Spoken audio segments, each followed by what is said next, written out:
Hi guys आजभोलि चाहिँ मेरो बिएचएम थर्ड सेमिस्टरको बोर्ड इक्जाम चलिरहेको छ अनि आज चाहिँ थियो मेरो अकाउन्टको इक्जाम। अब अकाउन्टको इक्जाम भनेपछि डर त लागिहाल्छ, तैपनि मैले पढेर चाहिँ गएको थिएँ कि हिसाबहरू चाहिँ आउँथ्यो अलिअलि।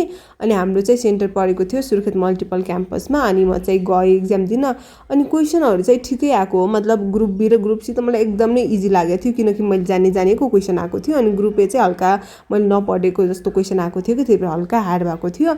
अनि त्यही पनि मेरो चाहिँ ठिकै गएको छ इक्जाम चाहिँ, त्यस्तो नराम्रो भन्न मिल्दैन। आजको मौसम पनि कस्तो चिसो गरिरहेछ नि त, हिस्सा चाहिँ पानी परेर होला।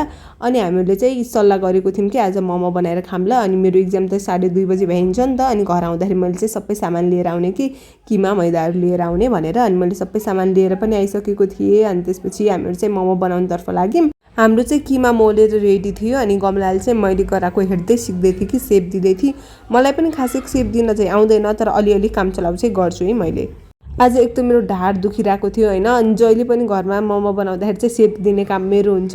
इक्जाममा लेख्दा ढाड दुखिरहेको थियो, घर आएर मोमोको सेप बनाउँदा पनि ढाड दुखिरहेको थियो, मेरो ढाडको हालत खराब थियो आज। अनि बल्ल तल्ल हाम्रो मोमो चाहिँ रेडी भयो अनि हाम्रो ठ्याक्कै 3वटा भाँडामा ठ्याक्क हट्यो। अनि अन्तिल चाहिँ आगो बालिसक्नु भएको थियो अनि त्यही भएर मैले चाहिँ मजासित यहाँ बसालिदिएँ। अनि हाम्रो मोमो चाहिँ पाक्दै गऱ्यो अनि त्यतिकैमा मैले चाहिँ चटनी पनि पिसिसकेको थिएँ मिक्सरमा। अनि हाम्रो मोमो चाहिँ हुन्छ रेडी। म चाहिँ एज अ फर्स्ट टाइम चपस्टिकले मोमो खाँदैछु। मलाई चपस्टिक युज गर्न नै आउँदैन, त्यही पनि मैले आज मोमोसँग गरिदिन्छु नि त भनेर गरेँ। अनि खानु चाहिँ आयो मलाई, मैले राइट तरिकाले गरेँ कि रङ तरिकाले गरेँ मलाई थाहा छैन होइन।